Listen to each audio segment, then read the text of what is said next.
Hello everyone, कैसे आप सभी लोग। आशा करते हैं आप सभी लोग अच्छे होंगे और अपनी पढ़ाई कर रहे होंगे। आइए हम स्टार्ट करते हैं रासायनिक अभिक्रियाएं एवं समीकरण। रासायनिक अभिक्रियाएं एवं समीकरण इस वीडियो में देखेंगे। केमिकल रिएक्शंस एंड इक्वेशंस सभी विद्यार्थियों के लिए बेहद महत्वपूर्ण है ये। तो चलिए, यहाँ पर लिखा हमारे पास होने वाले जादुई बदलाव। देखो, ज़्यादातर ये खास क्लास 10th के विद्यार्थियों के लिए भी है, क्योंकि उसमें जो है पहला चैप्टर का नाम ही है यही रासायनिक अभिक्रिया एवं समीकरण। बाकी कोई भी तैयारी कर रहे हैं आप तो उसमें ये काम आने वाला है। तो चलिए स्टार्ट करते हैं कि हमारे आसपास होने वाले जादुई बदलाव। क्या आपने कभी सोचा है कि दूध दही कैसे बन जाता है या लोहे पर जंग क्यों लगता है? जब किसी पदार्थ की प्रकृति और पहचान बदल जाती है तो उसे रासायनिक अभिक्रिया कहते हैं। जब किसी पदार्थ देखो, रासायनिक अभिक्रिया की डिफिनेशन क्या होगी। जब किसी पदार्थ की प्रकृति और पहचान बदल जाती है तो उसे रासायनिक अभिक्रिया यानी केमिकल रिएक्शन कहते हैं। जैसे मैग्नीशियम रिबन को जलाने पर चमकदार लौ के साथ जलता है, यह जलकर एक सफ़ेद चूर्ण में बदल जाता है। ठीक, तो इसको हम लोग कहते हैं क्या ये भी केमिकल रिएक्शन हो जाती है।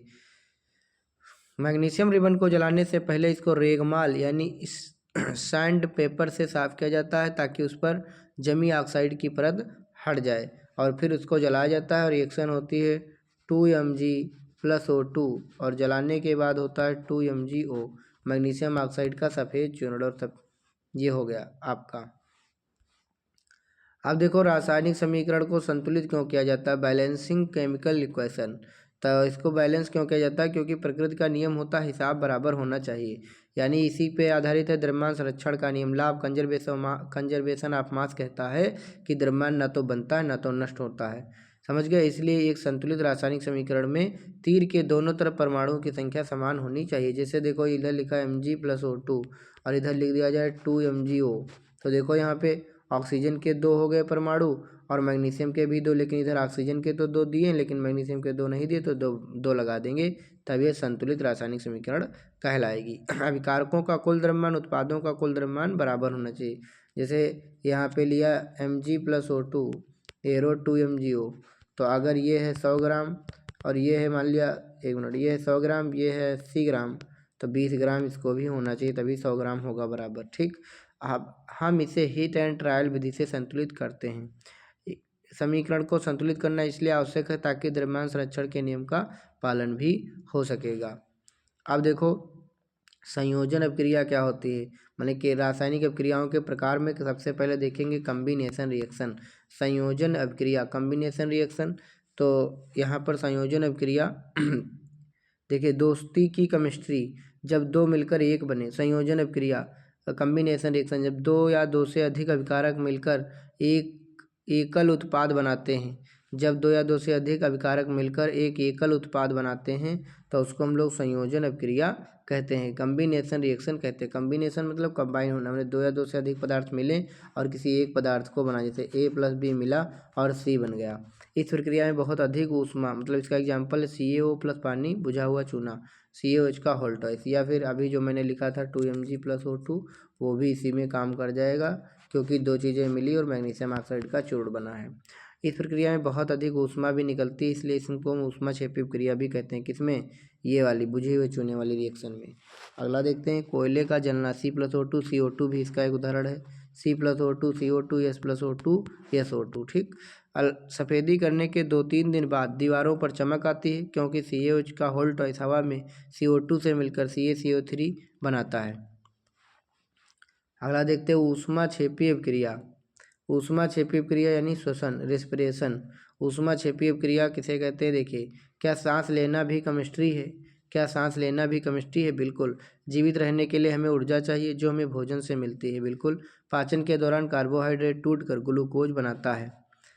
पाचन के दौरान जो ग्लूकोज टूटता है C6H12O6 और +6O2, तो ये बनाता है 6CO2 + 6H2O प्लस ऊर्जा। ठीक, तो ये बनता है। यह ग्लूकोज हमारे शरीर की विभिन्न कोशिकाओं में ऑक्सीजन के साथ मिलकर ऊर्जा देता है। इस प्रक्रिया को श्वसन कहते हैं। यह एक ऊष्माक्षेपी प्रक्रिया होती है। ठीक, इस साग सब्जियों द्वारा का विघटित होकर कंपोस्ट बनाना भी ऊष्माक्षेपी प्रक्रिया का उदाहरण है। चलिए देखते हैं, वियोजन अभिक्रिया किसे कहते हैं। वियोजन अभिक्रिया, डिकम्पोजिशन रिएक्शन। गर्मी मिली और रिश्ता टूट गया। वियोजन का मतलब क्या होता है, गर्मी मिली और रिश्ता टूट गया, मतलब जब आप ऊष्मा देंगे, ताप देंगे तो वो चीज़ें जो है टूट जाएंगी, वियोजित हो जाएंगी, मतलब एक पदार्थ कई पदार्थों में बढ़ जाएगा। जब एकल अभिकारक टूटकर छोटे छोटे उत्पाद प्रदान करता है तब वियोजन अभिक्रिया कहलाती है। यह संयोजन अभिक्रिया का ठीक उल्टा होता है। इसे तोड़ने के लिए ऊष्मा, प्रकाश या बिजली की जरूरत होती है। एग्जाम्पल, फेरस सल्फेट के हरे क्रिस्टल को गर्म करने पर वह भूरे रंग के फेरिक ऑक्साइड में बदल जाता है, यानी फेरस से फेरिक हो जाता है, या FeSO4 से या Fe2SO3 में बदल जाता है। इस प्रक्रिया में जलते हुए सल्फर की विशिष्ट गंध भी आती है, इसको ध्यान रखेंगे। सीमेंट बनाने के लिए चूना पत्थर CaCO3 को गर्म करके CaO प्राप्त करना उद्योगों में बहुत उपयोगी होता है और इसको 1000 डिग्री तापमान पर सेल्सियस तापमान पर गर्म किया जाता है। अब हम लोग देखेंगे फोटोलिटिक डिकम्पोजिशन, यानी प्रकाशीय वियोजन। सूरज की रोशनी से रंग बदलना, जैसे कुछ पदार्थ सूर्य के प्रकाश में भी टूट जाते हैं, जैसे सिल्वर क्लोराइड सूर्य के प्रकाश में सफ़ेद से धूसर रंग में बदल जाता है। ठीक, जो सिल्वर क्लोराइड होता है, नहीं पहले सफ़ेद था, सूर्य का प्रकाश पड़ा तो यह धूसर रंग में चेंज हो गया। यह सिल्वर और क्लोरीन में टूटने के कारण होता है, क्योंकि सिल्वर अलग हो जाता है, क्लोरीन अलग। इस अभिक्रिया का उपयोग ब्लैक एंड वाइट फोटोग्राफी में किया जाता है। ठीक, अगला देखते हैं, जिन अभिक्रियाओं में ऊर्जा अवशोषित होती है उन्हें ऊष्माशोषी अभिक्रिया कहा जाता है। एंडोथर्मिक रिएक्शन, और जिसमें निकलती है उसको ऊष्माक्षेपी। इसमें देखो अवशोषित हो रही तो इसको ऊष्माशोषी कहे जाएंगे। अब देखेंगे संयोजन के बाद में, वियोजन के बाद में विस्थापन अभिक्रिया तीसरे नंबर पे। तो ताकतवर की जीत होती है इसमें, डिस्प्लेसमेंट रिएक्शन में ताकतवर की जीत होती है, मतलब जो अधिक क्रियाशील है, अधिक ताकतवर है, वो कम ताकतवर को उसके जगह से हटा देता है। जब कोई अधिक क्रियाशील तत्व, हाई रिएक्टिव एलिमेंट, कम क्रियाशील तत्व को उसके यौगिक से हटा देता है तब विस्थापन अभिक्रिया कहलाती है। जैसे लोहे की कील को कॉपर सल्फेट के मतलब नीले रंग के विलयन में डाला जाता है तो लोहा कॉपर से अधिक क्रियाशील, इसलिए यह उसे हटा देता है। परिणाम क्या निकलता है कि विलयन का रंग बदलकर हरा आयरन सल्फेट हो जाता है, जो कि कील भूरी हो जाती है। ठीक, आयरन सल्फेट हरा हो जाता है, कैसा हो जाता है, हरा। पहले नीला था विलेन, फिर नीले, ये विलेन कैसा था, नीला था, और जिसमें लोहे की कील पड़ गई और तब क्या हुआ, विलेन हो गया हरा, और ये जो है कील हो गई लाल भूरे रंग की कील हो गई।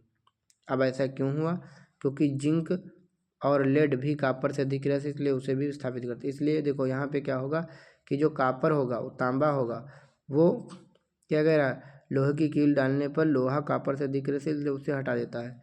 लोहा किसको हटा देता है, कॉपर को हटा देता है। ठीक, नेक्स्ट देखते हैं यहाँ पे। अब आ गई चौथी द्विविस्थापन अभिक्रिया, डबल डिस्प्लेसमेंट रिएक्शन।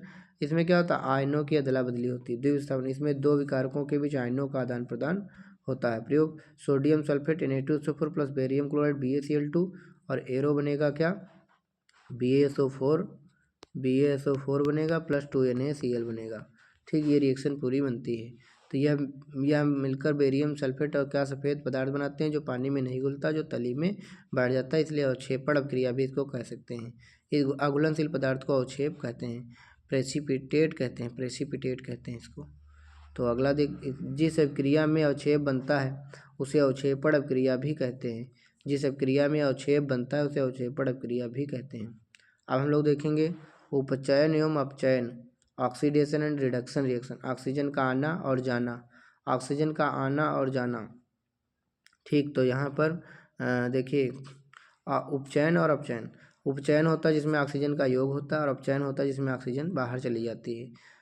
तो यहाँ पर देखिए Cu है और इसको ऑक्सीजन मिल जाएगी तो CuO बना, तो ये हो गई उपचयन अभिक्रिया। और इसमें जब हाइड्रोजन से क्रिया हुई तो हाइड्रोजन को ऑक्सीजन मिला तो ये उपचयन अभिक्रिया हो गई। तो इसके बाद में यहाँ क्या देखते हैं, पढ़ेंगे इसके बारे में कि उपचयन यानी ऑक्सीडेशन, जब किसी पदार्थ में ऑक्सीजन का योग होता है, निवृद्धि होती है, या हाइड्रोजन बाहर निकल जाता है तो उसको हम लोग, या इलेक्ट्रॉन त्याग होते हैं तो उसको हम लोग ऑक्सीडेशन रिएक्शन कहते हैं। उपचयन अपचयन अभिक्रिया, जब उल्टा, जब ऑक्सीजन का ह्रास हो या हाइड्रोजन की वृद्धि हो या इलेक्ट्रॉन ग्रहण किए जाएँ तो उसको हम लोग कहते हैं अपचयन अभिक्रिया। तीसरा, जब कॉपर को गर्म करते हैं तो वह काला हो जाता है। देखो ये कॉपर कैसा था, कॉपर भूरा होता है, आपने तांबा देखा होगा कैसा होता है, और उसको जब गर्म करते हैं ऑक्सीजन की उपस्थिति में तो वो क्या होता है, काला हो जाता है। उपचयन, जब उस पर हाइड्रोजन गैस छोड़ते हैं फिर से तो वो वापस बुरा हो जाता है, यानी अपचयन हो जाता है। समझ गए? यानी हाइड्रोजन का योग हो गया यहाँ पे हो गया ऑक्सीजन का योग। ठीक, तो यहाँ पर देखो ये हो गई इतनी उपचयन अपक्रिया और इतनी हो गई ये अपचयन अपक्रिया। ठीक, तो इसको भाई ध्यान रखेंगे। कापर को जलाया ऑक्सीजन की उपस्थिति में, ऑक्सीजन का योग हुआ तो ये हो गया काला, और फिर से इसमें हाइड्रोजन का योग किया गया, फिर से ये हो गया पूरा। तो इसमें दोनों क्रियाएं एक साथ हो गई। तो जब एक ही रिएक्शन में एक अभिकारक उपचयित दूसरा अपचयित होता है तो उसको हम लोग रेडॉक्स अभिक्रिया कहते हैं, जिसमें दोनों अभिक्रिया एक साथ होती है। जैसे MnO2 + 4HCl और MnCl2 + 2H2 + Cl2 में MnO2 का अपचयन और HCl का उपचयन हो रहा है। MnO2 का अपचयन क्योंकि इसकी ऑक्सीजन छिन गई है, और HCl का उपचयन क्योंकि इसको ऑक्सीजन मिल रही है। और यही रिएक्शन अभी कंप्लीट करने के लिए क्लास 10th के बोर्ड पेपर 2026 में पूछी भी गई थी। तो इसको पूरा याद कर लेंगे। MnO2 + 4HCl MnCl2 + 2H2 + Cl2। चलिए नेक्स्ट देखते हैं संक्षारण और विकृतगंधिता। लास्ट टॉपिक है ये, संक्षारण और विकृतगंधिता, कोरिजन और एसिडिटी। तो इसमें क्या होता है, ऑक्सीजन के बुरे प्रभाव पड़ते हैं। संक्षारण क्या होता है, जब धातु अपने आसपास अम्ल या नमी के संपर्क में आकर कमज़ोर हो जाती है तो उस पर कहते हैं कि जब धातु अपने आसपास अम्ल या नमी के संपर्क में आकर कमज़ोर हो जाती है तो उसको हम लोग असंक्षारण कहते हैं। जैसे लोहे पर जंग, जब ये परत टूटती है ना तो धातु कमज़ोर हो जाती है। विकृतगंधिता एसिडिटी, जब वसा अथवा तेल युक्त भोजन हवा अथवा ऑक्सीजन के संपर्क में आता है तो उसका स्वाद और गंध खराब हो जाते हैं। ठीक, इसको हम लोग विकृतगंधिता कहते हैं। बचाव के उपाय देखो, संक्षारण के बचाव के उपाय क्या है, लोहे पर पेंट या गैल्वेनाइजेशन चढ़ाना, और विकृतगंधिता का क्या है, खाने को वायुरोधी बर्तन में रखना चाहिए। चिप्स के पैकेट में ऑक्सीजन हटाकर नाइट्रोजन गैस भरी जाती है ताकि चिप्स का उपचयन न हो सके, विकृतगंधी पदार्थ ना हो सके, बेकार गंध उनकी ना हो सके। अब हम देखेंगे लास्ट में निष्कर्ष। रसायन विज्ञान के 4 मुख्य स्तंभ हैं, संयोजन, वियोजन, विस्थापन, द्विविस्थापन। माने कम्बिनेशन, डिकम्पोजिशन, डिस्प्लेसमेंट और डबल डिस्प्लेसमेंट। संयोजन माने जुड़ना, वियोजन माने टूटना, किसकी उपस्थिति में, ऊष्मा, प्रकाश या बिजली की उपस्थिति में। विस्थापन, ज़्यादा ताकतवर ने कमजोर को हटाया। द्विविस्थापन, आयनों की अदला बदली और अवक्षेप बनाना। रासायनिक, ध्यान रखें रासायनिक समीकरण का संतुलित होना बहुत ही अनिवार्य होता है। धन्यवाद। सीखने का सफ़र जारी रखें। उम्मीद है आज की क्लास ने आपको एक नई दिशा दी होगी। अगर आपको मेरा प्रयास अच्छा लगा तो वीडियो को लाइक, शेयर, सब्सक्राइब जरूर करें। मुझे आपके लिए बेहतर कंटेंट बनाने का मोटिवेशन बनेगा। नेक्स्ट चैप्टर में हम लोग देखेंगे अम्ल, क्षार और लवण। तो थैंक यू सो मच।